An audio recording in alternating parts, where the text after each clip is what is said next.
Of view. हमारा पहला आज से हम करेंगे प्रीवियस ईयर के पेपर। तो पहला पेपर उठाते हैं हम 2013 का। उसका पहला क्वेश्चन देखते हैं। हिंदी इंग्लिश दोनों का कंबाइन रहेगा। इसमें कोई मनी बिल के बारे में बताते हैं। मनी बिल पहले तो आर्टिकल 108 में है, ठीक है। 108 में मनी बिल की बात करिए और 109 में कहा गया है कि मनी बिल हमेशा लोकसभा में ही पेश किया जाएगा, ठीक है। कहाँ पेश किया जाएगा? हमेशा लोकसभा में पेश किया जाएगा। ठीक है, पहला आ गया मनी बिल। इसमें किसकी बात की मनी बिल? तो मनी बिल आर्टिकल 108 में है, ठीक है। मनी बिल की हमेशा पेश कहाँ किया जाएगा? लोकसभा में। और ये आर्टिकल 109 में कहा गया मनी बिल कभी भी कहाँ पेश नहीं होता? स्टार्टिंग कहाँ से नहीं होगी? राज्यसभा से स्टार्टिंग होगी। पहली बात ये सब्सिडेंटल अमेंडमेंट ऑफ द राज्यसभा। अगर अब राज्यसभा कोई उसमें बदलाव करती है तो उसके पश्चात क्या होगा? ये हमारे पेपर है, ए सीरीज के पेपर है, यूपीएससी साइट से मिल जाएंगे सीधे के सीधे और हमारे टेलीग्राम चैनल पे सेंड कर दिया जाएगा, ठीक है। तो राज्यसभा किसी धन विधेयक में सारभूत संशोधन करने के पश्चात उसमें क्या हो सकता है? पहला स्टेटमेंट रहता है लोकसभा में still proceed with the accepting. Lok Sabha accept कर सकती है और नॉट एक्सेप्ट कर सकती है, रिकमेंडेशन करती है। और तो राज्यसभा लोकसभा क्या कर सकती है? अब ये देखो बिल कहाँ पहुँचा? लोकसभा में आर्टिकल 108 के अकॉर्डिंग।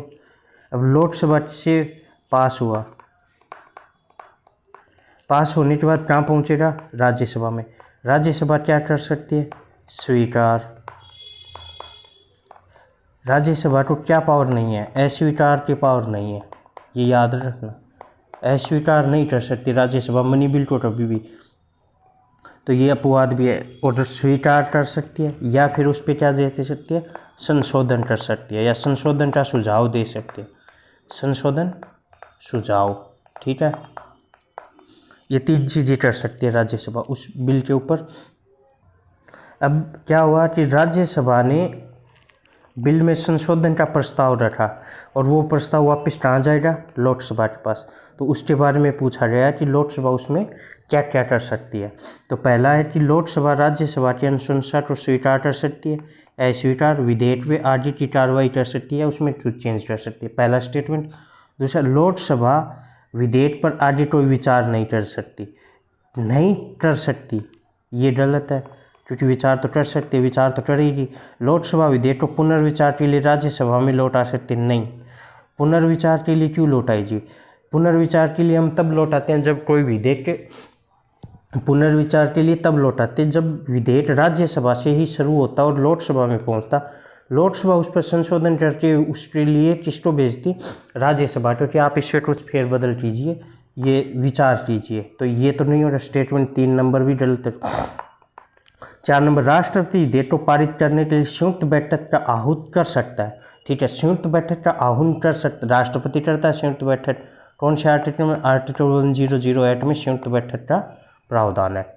जब किसी संयुक्त बैठक तब भी होती है जब किसी पे विधेयक पे विवाद हो। विवाद की स्थिति में क्या होती है? संयुक्त बैठक। तो ये भी गलत है, क्योंकि हमें तो राज्यसभा में उसमें प्रश्न है, उसमें कभी भी विभेद नहीं होता। अपना क्या हो गया ऑप्शन?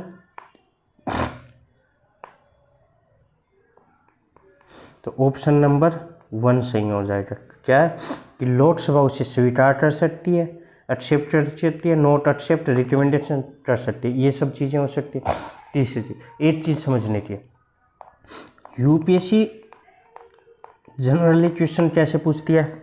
यूपीएससी में क्वेश्चन आ रहे हैं कि फैक्ट्स, फैक्ट के साथ कॉन्सेप्ट। अगर आपका कॉन्सेप्ट अच्छा, अब इसमें मनी बिल का कॉन्सेप्ट, कॉन्सेप्चुअल चीज़ें अच्छी हैं कि बिल कहाँ से कहाँ जाएगा, तो आपका क्वेश्चन सही होने के चांसेस है, वरना तो बहुत कम चांस हो जाते हैं। तो हमें एक चीज़ रखना कि फैक्ट्स के साथ। दूसरा, हम किसी भी टॉपिक को पढ़ रहे हैं, जैसे मनी बिल हो गया, संसद हो गया, पार्लियामेंट हो गया, उसको कंप्लीट ही पढ़ना, उसका फैक्चुअल चीज़ें तो हम कहीं से भी कर सकते, कॉन्सेप्ट को अच्छे से समझना। तो हमारा पहला क्वेश्चन हो रहा है कि ठीक है। अब इसका नेक्स्ट क्वेश्चन देखते हैं। स्टेटमेंट पूछ रहा है, यूपीएससी के फेवरेट होते हैं स्टेटमेंट वाइज क्वेश्चन तो हर साल चेंज करती है, 2025 में भी चेंज हुए हैं।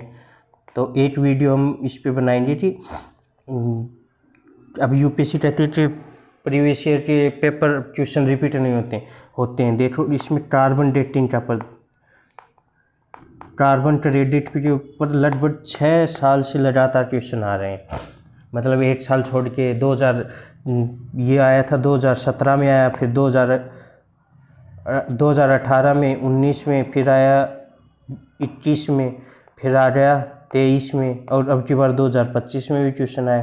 तो 1 2 3 4 5 6 साल हो गए लगातार क्वेश्चन आ रहे हैं। तो ऐसा नहीं है कि यूपीएससी अगर कॉन्सेप्ट क्लियर तो क्वेश्चन होना आसान हो जाता है। अब नेक्स्ट क्वेश्चन के साथ चलते हैं। हमारा क्वेश्चन है कि कौन सा सही है। पहला क्या कहते हैं, भारत में एक ही व्यक्ति को एक ही समय में 8 से अधिक राज्यों में राज्यपाल नियुक्त नहीं किया जा सकता है। तो पहला स्टेटमेंट इज रॉन्ग कि हम 1 से अधिक राज्यों में राज्यपाल को नियुक्त कर सकते हैं। ये कहा गया है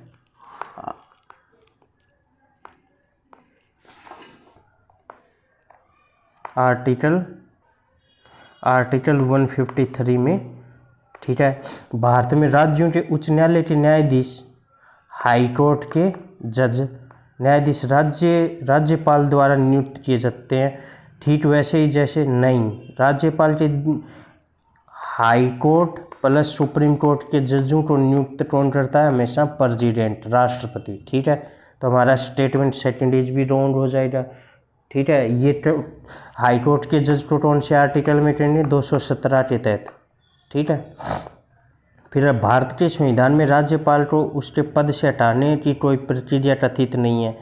ये बात कह रहा है कि राज्यपाल को हटाने की, जैसे राष्ट्रपति को, प्रधानमंत्री को या इनको न्यायाधीश को हटाने के लिए भी एक प्रोसेस है, वैसे संविधान में राज्यपाल को हटाने का कोई प्रोसेस नहीं दिया। ये स्टेटमेंट इज राइट हो जाएगा। तो हमारा स्टेटमेंट सेकंड राइट है। फोर्थ कल देख लेते हैं। विधायी व्यवस्था वाले संघ राज्य क्षेत्र में विधायी व्यवस्था, लेजिस्लेचर, यूटी संघ क्षेत्र हो गया, यूटी में जहाँ जिस यूटी में विधायी व्यवस्था का मतलब विधानसभा या विधान परिषद है, उसमें जैसे दिल्ली, पांडुचेरी। ठीक है। में मुख्यमंत्री की नियुक्ति उपराज्यपाल के नहीं, उपराष्ट्रपति द्वारा। ठीक है।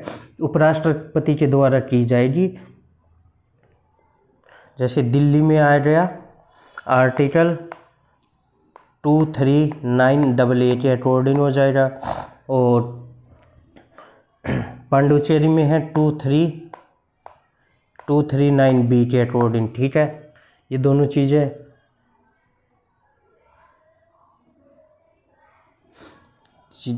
इतना कंप्लीट हुआ तो इसका आंसर हो जाएगा सी। सेकंड का आंसर है सी। क्योंकि राज्यपाल की नियुक्ति कौन करता है, प्रेसिडेंट, और वो प्रेसिडेंट के प्रसादपूर्ण, राष्ट्रपति के प्रसादपूर्ण ही वो उस पद तक बना रहता है जब तक राष्ट्रपति चाहेगा। ये बात कही गई है आर्टिकल 156 में। तो एक चीज़ है, आर्टिकल बार बार देखेंगे तो आपको याद हो जाएंगे। तो अपना इसमें आंसर हो जाएगा सी। ठीक है। ये कर रहा हूँ, 1 मिनट। आर्टिकल नेक्स्ट क्वेश्चन है। अब 3 नंबर क्वेश्चन पे चलते हैं। इसमें क्या मिलान करना है, भौगोलिक करेक्ट मैच करना है जियोग्राफिकल फीचर्स के साथ। ये देखा, एस्पेनिया का पठार अरब में है।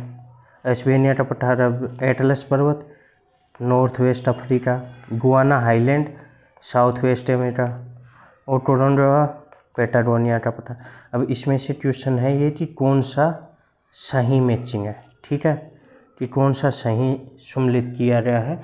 तो हम पहले से जरूर चलते हैं। पहला है एस्पेनिया का पठार। ठीक है। एस्पेनिया का पठार हमारा है इथियोपिया में। कहाँ है, इथियोपिया में।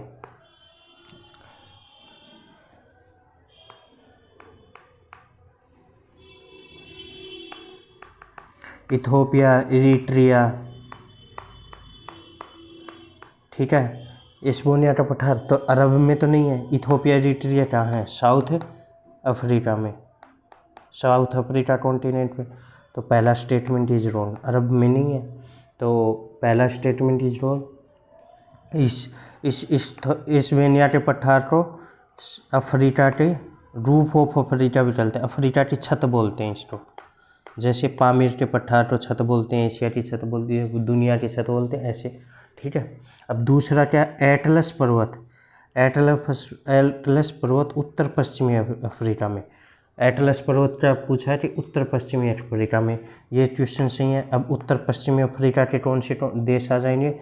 जैसे मोरक्को, अल्जीरिया और टूनीशिया। तो ये वेस्ट, नॉर्थ वेस्ट में है। ये है अफ्रीका कॉन्टिनेंट। तो यहाँ है ये एटलस पर्वत, इस साइड ऐसे है ये एटलस पर्वत। तो ये सेकंड स्टेटमेंट सही हो जाएगा।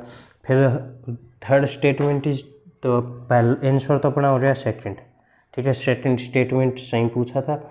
आगे वाले देखें।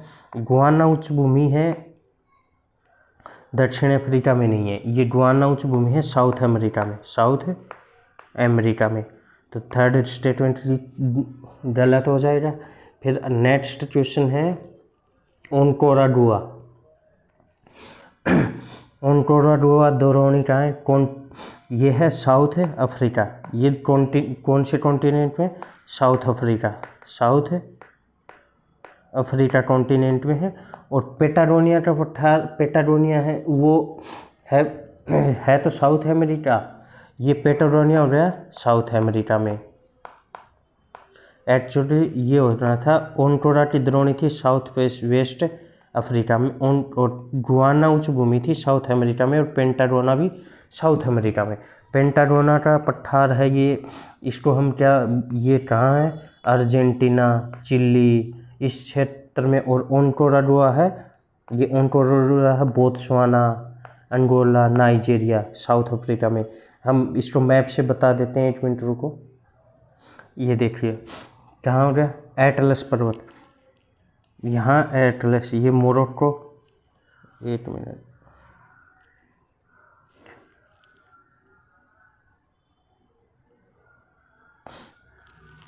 ये मोरक्को, अल्जीरिया, लीबिया, इस साइड है एटलस पर्वत, ये एटलस हो गया। फिर बोत्सवाना, ये रहा बोत्सवाना, अंगोला, नामीबिया, जिम्बाब्वे। यहाँ कौन हो रहा है? बोत्सवाना, नामीबिया, जिम्बाब्वे, ये हो गया ओनकोरागुआ,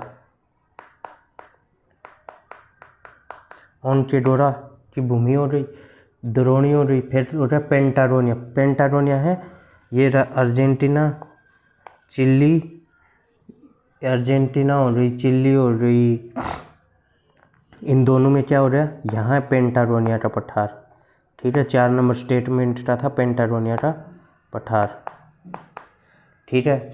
एटलस पर्वत हो गया, इथोपिया, इरिट्रिया, ये इथोपिया, इरिट्रिया, इथोपिया। यहाँ क्या है? हाईलैंड, कौन सी हाईलैंड? एस्टोनिया का पठार, इसे क्या बोल देते हैं? रूफ ऑफ अफ्रीका, ठीक है। 4 हो गया, यही थे। चलो नेक्स्ट क्वेश्चन देखते हैं। तो हमारा आंसर हो जाएगा, इसका आंसर हो जाएगा हमारा एटलस पर्वत का साउथ वेस्ट, मोरक्को की साइड, मोरक्को अल्जीरिया की साइड, ठीक है। Next question, question number 4। 4 number question में क्या कहा गया कि which reference history Indian road cut architecture consider the following statement को मिलाना है। कैसे कि भारतीय शिला वस्तु के इतिहास में निम्न से कौन सी थी? पहला था बादामी की गुफाएं, भारत की प्राचीन अवशिष्ट गुफाएं हैं। बारबरा की शेलकर्त गुफाएं सम्राट चंद्रगुप्त से द्वारा मूलतः आजीविका को दी गई थी। और एलोरा की गुफाएं विभिन्न धर्मों के लिए बनाई गई। 3 स्टेटमेंट है, इनमें से 3 में ये चेक करना कि कौन सा स्टेटमेंट सही है, कौन सा गलत है। पहला देखते हैं हम। स्टेटमेंट पहला क्या कहता है कि बादामी की गुफाएं भारत की सबसे प्राचीनतम गुफाएं नहीं हैं। सबसे प्राचीनतम गुफाएं हैं बारबरा की, ठीक है। बादामी की नहीं, पहले स्टेटमेंट में आ जाएगी, बादामी की जगह आएगा बारबरा।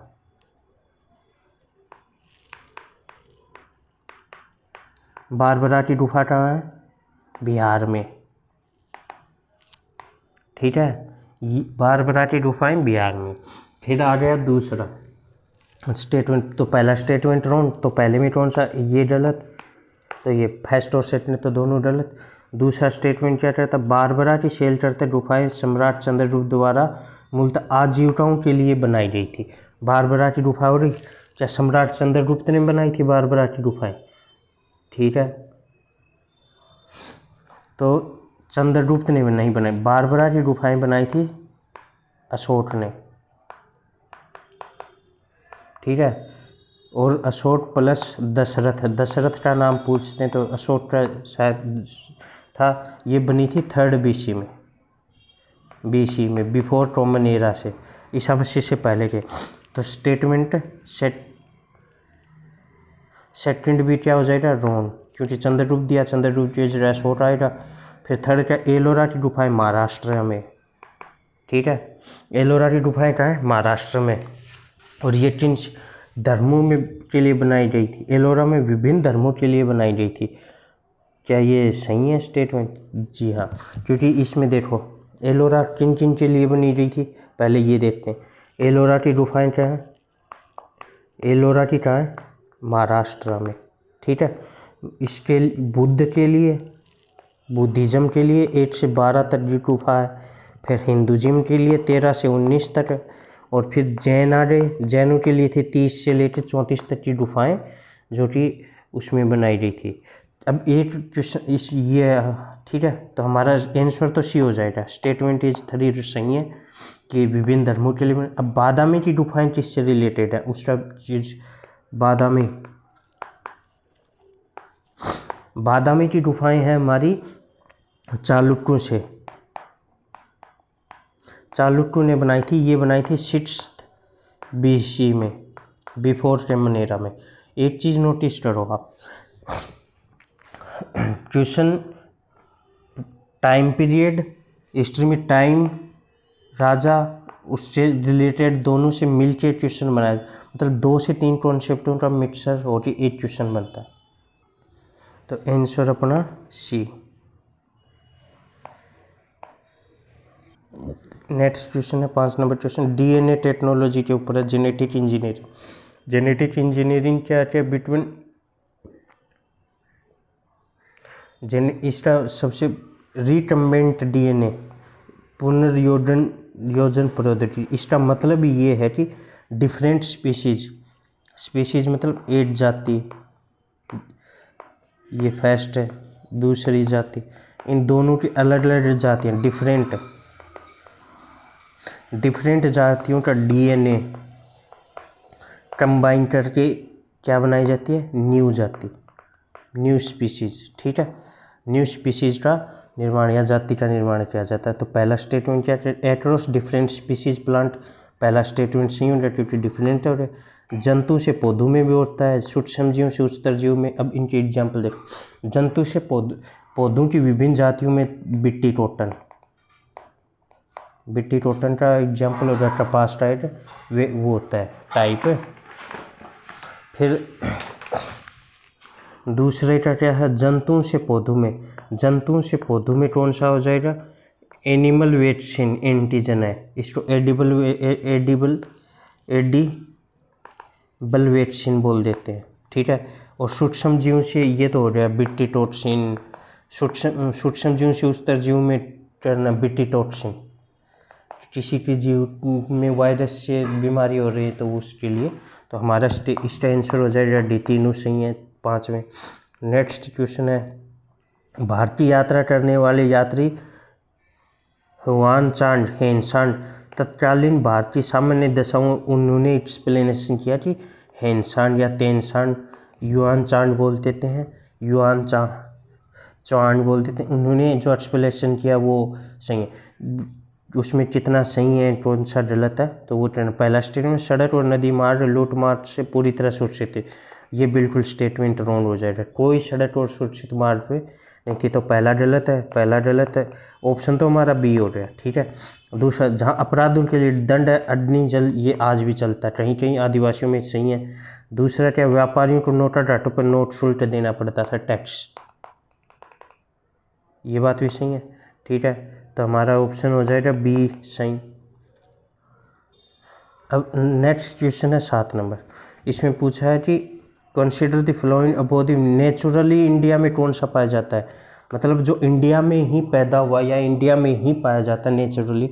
तो पहला में तारा रचुआ, स्टोटोर, इंग्लिश में स्टार टोटाइल्स। क्या स्टार टोटाइल्स इंडिया में पाया जाता है? ठीक है, सही है ये बात, स्टार टोटाइल्स इंडिया में पाया जाता है। फिर आ गया मोनीटर मछली, मोनीटर लिजार्ड, ये भी पाए जाते हैं। पिग्मी ओट, पिग्मी ओट भी, पिग्मी होट, क्या पिग्मी ओट इंडिया में पाया जाता है? ठीक है, ये पिग्मी ओट भी इंडिया में पाया जाता है। ये पिग्मी होट है, इसे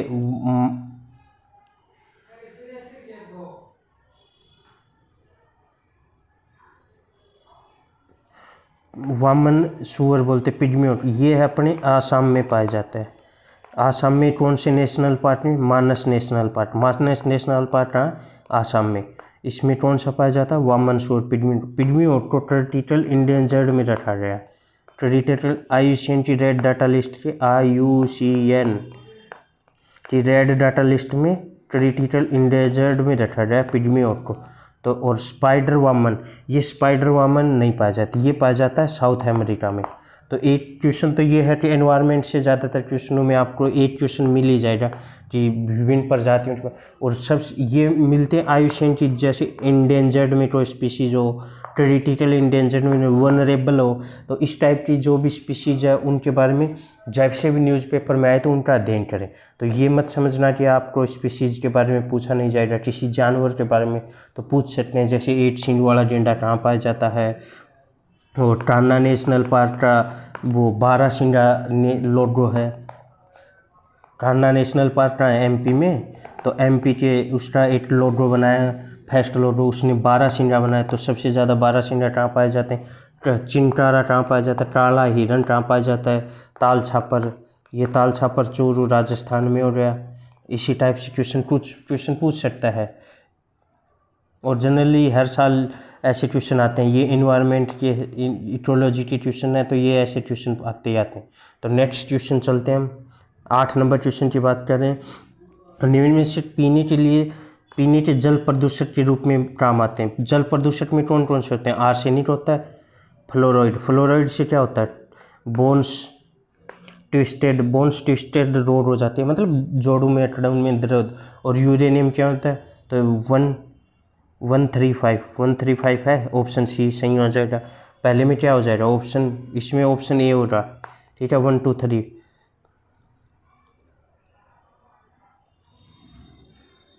इसका ऑप्शन हो जाएगा 1 2 3 पहला, और 8 नंबर में क्या हो जाएगा? 3। अब नेक्स्ट क्वेश्चन, भारतीय राष्ट्रीय प्रांत संविधान सभा की बात कीजिए, उन प्रांतों में सीधे चुनाव नहीं, डायरेक्ट चुनाव नहीं हुए थे। डायरेक्ट चुनाव डायरेक्ट चुनाव होते तो वो चूज कौन करता? जनता करती। क्या जनता के द्वारा चुनाव हुए थे? नहीं हुए थे, ठीक है। भारतीय राष्ट्रीय कांग्रेस मुस्लिम लीग द्वारा नामित भी नहीं थे, नॉमिनेटेड नहीं थे, किसी के द्वारा नॉमिनेटेड नहीं थे कि कांग्रेस से इतने आएंगे, ये नहीं आएंगे। ये भी गलत हो गया। तीसरा, प्रांतीय विधानसभाओं द्वारा निर्वाचित हुए थे। क्या प्रांतीय विधानसभाओं के द्वारा निर्वाचित हुए थे? बात सही है, क्योंकि प्रांतीय विधानसभाओं के द्वारा ही निर्वाचित हुए थे। उस टाइम थे हमारे संविधान में 239 तो इसमें 292 8 साइड थे, 93 8 साइड थे, ठीक है। अब सरकार द्वारा संवैधानिक मामलों में उनकी विशेषज्ञता का कोई पैमाना नहीं था, किसके पास एक्सपर्टाइज का कोई पैमाना नहीं था। एक्सपर्टाइज, तो ये भी गलत हो जाए, आंसर सी। तो दूसरे 9 नंबर का भी आंसर सी। अब ये मत समझना कि ज़्यादातर के आंसर सी आ रहे हैं तो हम सी लगा दें, ऐसा कुछ नहीं चलेगा, तुक्का नहीं लगाना हमें, ठीक है। आगे है फॉलोइंग एनिमल्स के बारे में बात कर रहा है कि कौन से स्तनधारी हैं। स्तनधारी एनिमल्सों के बारे में है सी टाउ, इसे डोंग्स नाम से भी बोल जाते हैं, डूगोंड, ये पाई जाती है मन्नार की खाड़ी में। इसको समुद्री गाय, ठीक है, पहला ये स्तनधारी होते हैं, और हेर्बियर्स होती है, मतलब शाकाहारी होती है, हार्बीवियर्स होती है, हार्बीवियर्स होती है। पहला समुद्री घोड़ा नहीं हो रहा, समुद्री सिंह ये हो रहा, ठीक है। तो हमारा फर्स्ट और थर्ड सही हो जाए, फर्स्ट और थर्ड आंसर बी। अब देख लो आंसर बी आ जाए, सी नहीं था। तो नेक्स्ट क्वेश्चन चलते हैं 11 number. Consider the following statement के बारे में चेक करा कि कौन सा statement which is right, correct पूछ रहा है, ठीक है। अब देखिए भारत के क्या amendment constitution India 10 intended introduction bill in the Lok Sabha only. भारतीय संविधान में केवल लोकसभा में एक विधेयक की पूरा स्थापना प्रारंभ नहीं, हमारे संविधान में मनी बिल को छोड़कर, मनी बिल एक्सेप्शन है जो कि ओनली लोकसभा में पास होता है, वरना कहाँ राज्यसभा प्लस लोकसभा दोनों में पास किया जाता है, यदि पेश किया जा सकता है, उसके बाद दूसरे सदन में जाता है, ठीक है। यदि ऐसा संशोधन संविधान के संघीय चरित्र में परिवर्तन की मांग करता तो संशोधन का अनुसमर्थन भारत के सभी राज्यों से कभी नहीं लेना होता है, इस 1/2 राज्यों का अनुसमर्थन होना चाहिए। अगर इसमें क्या कहता है कि कभी भी पावर या संविधान के चरित्र, संघीय चरित्र संघ का मतलब समझो यूनियन, फेडरल करेक्टर में अगर चेंज करना हो तो हमें आधे राज्यों की नहीं, आधे राज्यों की अनुमति की ज़रूरत है, न कि सभी राज्यों की। तो इसका आंसर फर्स्ट और दोनों राउंड हो रहे, तो आंसर हो जाएगा डी, समझे। नेक्स्ट क्वेश्चन है कि फ्लोइंग स्टेटमेंट, अब वो करेक्ट पूछा गया है। Consider this statement attorney general, पहला तो अटॉर्नी जनरल कान में आर्टिकल 76 में, इसको बोल देते हैं लोक महाभारत का महान्यायवादी के बारे में पूछा। लोकसभा की कार्यवाही में भाग ले सकता है, सही बात है कि अटॉर्नी जनरल लोकसभा की कार्यवाही में भाग ले सकता है, ठीक है। लोकसभा की किसी समिति का सदस्य हो सकता है, ठीक है, ये समिति का सदस्य लोकसभा में बोल भी सकता है। लोकसभा में मतदान किसी में नहीं, अटॉर्नी जनरल कभी भी किसी भी में मतदान नहीं करेगा, ठीक है। तो इसके पास ओनली सी, ठीक है। नेक्स्ट क्वेश्चन, अटॉर्नी जनरल हमारा कौन सा आर्टिकल 76 में आ जाएगा, ठीक है। आर्टिकल 76 में अटॉर्नी जनरल महान्यायवादी बोल देते हैं। नेक्स्ट क्वेश्चन है कि usefulness by the product of the sugar industry which of the following statement is correct. ये पूछा कि कौन सा स्टेटमेंट करेक्ट है वो शुगर उद्योग के लिए, शुगर उद्योग के लिए कौन सा स्टेटमेंट इज राइट है, ये क्वेश्चन पूछा गया है। शर्करा उद्योग के लिए कौन सा, खोई की ऊर्जा उत्पादन के लिए जैव ईंधन का उपयोग किया जाता है, ये कहते हैं बेड्स, मतलब जो कचरा बच जाता है, can be used as biomass और फ्यूल री एनर्जी। पहला क्वेश्चन, पहला हमारा सही स्टेटमेंट सही हो जाएगा पहला, क्योंकि बायोमास के लिए यूज होता है, तो पहला सही है, तो पहला इसमें नहीं है, तो ये वो हो जाएगा। सीरे को कृत्रिम रासायनिक उर्वरकों के उपयोग के लिए कभी भी कृत्रिम रासायनिक उर्वरक इससे नहीं बनेंगे, तो वो सेकंड गलत हो जाएगा, स्टेटमेंट सेकंड गलत, इसमें भी गलत है पहला सेंट। अब थर्ड, सीरेटो एथेनॉल के लिए एथेनॉल, ठीक है, एथेनॉल इसी का यूज कहाँ किया जाता है, बायो एथेनॉल पेट्रोल के यूज, बायो एथेनॉल पेट्रोल अभी जो चल रहा है उसका जो पर्यावरण नुकसान करता है, इसका आंसर सी हो जाएगा, ठीक है। नेक्स्ट क्वेश्चन, अब अलग अलग ऋतुओं के दिन, किसी दिन अलग अलग दिन, रात्रि और समय में विस्तार से भिन्नता का कारण है। पृथ्वी अपने एक्स पे घूर्णन करती है कितने टाइम, इससे होता है डे और नाइट बनता है, ठीक है। पृथ्वी सूर्य के चारों दिन, इससे बनती है चेंज, एक तो सीजन चेंज होता है इससे, प्लस 365 दिन होते हैं। स्थानों की अच्छी स्थिति, इससे दिन और रात का चेंज हो सकता है, बट मौसम के अकॉर्डिंग किससे चेंज हो रहा है, पृथ्वी की नत कितनी जो 23.5 टिल्टेड, ठीक है, अक्ष पर परिक्रमण करती है, इसके अनुसार ही मौसम में चेंजमेंट होता है, ठीक है। मौसम के अकॉर्डिंग पृथ्वी नत पे घूमी हुई है, जैसे ये पृथ्वी है तो ऐसे घूमी हो, तो जैसे ये सूर्य के चारों ओर चक्र यहाँ आई तो ये ऐसे हो जाएगी, यहाँ आई तो इसका झुकाव, सूरज जब यहाँ आएगा ये तो इसी झुकाव है, इस साइड हो रहा, फिर ऐसे, तो इस हिसाब से ये नेक्स्ट क्वेश्चन है 15 नंबर क्वेश्चन देखते हैं कि Narmada river flow to west, ठीक है, कौन सी साइड बहती है? पहली बात तो इन्फॉर्मेशन ये दिया कि नर्मदा नदी है वो वेस्ट की साइड बहती है। हम चलो सही बात है, नर्मदा वेस्ट की साइड ही बहती है। दूसरा, मोस्टली लार्ज पेनिनसुलर इंडिया कौन सा है? ये पेनिनसुलर इंडिया, ठीक है, प्रायद्वीपीय पठार। रिवर फ्लो ईस्ट, ज़्यादातर ये कह रहा है कि ज़्यादातर नदियां हैं पेनिनसुलर की इस साइड आती हैं। ये है बंगाल की BOB, ये अरब सागर, और नर्मदा नदी यहाँ बहती है, ठीक है, ये वेस्ट में जाती है। ये क्वेश्चन है, तो उसका रीजन क्या है? पहला रीजन कह रहा है कि it's occupied line rift valley, ठीक है, ये रिफ्ट वैली में से बहती है, इसमें कोई शंका की बात नहीं है, क्योंकि ये 2 रिफ्ट वैलियों के अंदर बहती है। कौन सी रिफ्ट वैली पता है? ये विंध्याचल और सतपुड़ा के बीच बहती है, ठीक है, विंध्याचल और सतपुड़ा के बीच बहती है, ठीक है, पहला क्वेश्चन सही है। यह विंध्याचल और सतपुड़ा के बीच बहती है, स्टेटमेंट इज 2 भी राइट हो जाएगा। क्या स्टेटमेंट इज 2 राइट है?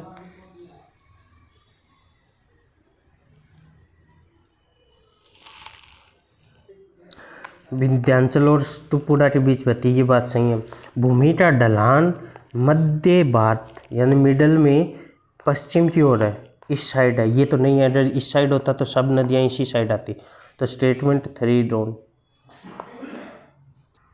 स्टेटमेंट इज 3 रॉन्ग हो जाएगा। अब इस हिसाब से तो फर्स्ट और सेकंड, पर एक चीज़ बताओ, सतपुड़ा और विंध्याचल इन दोनों के बीच अगर कोई नदी बहती है तो क्या ये रीजन हो सकता है कि वो इसी साइड है? इसी साइड भी तो आ सकती है, तो ये स्टेटमेंट इज सेकंड विडल, इस हिसाब से ये बात सही है कि ये इनके बीच बहती है, पर इसका ये रीज़न नहीं है कि इन दोनों के बीच बहती है, इसी वजह से ये वेस्ट में जाती है।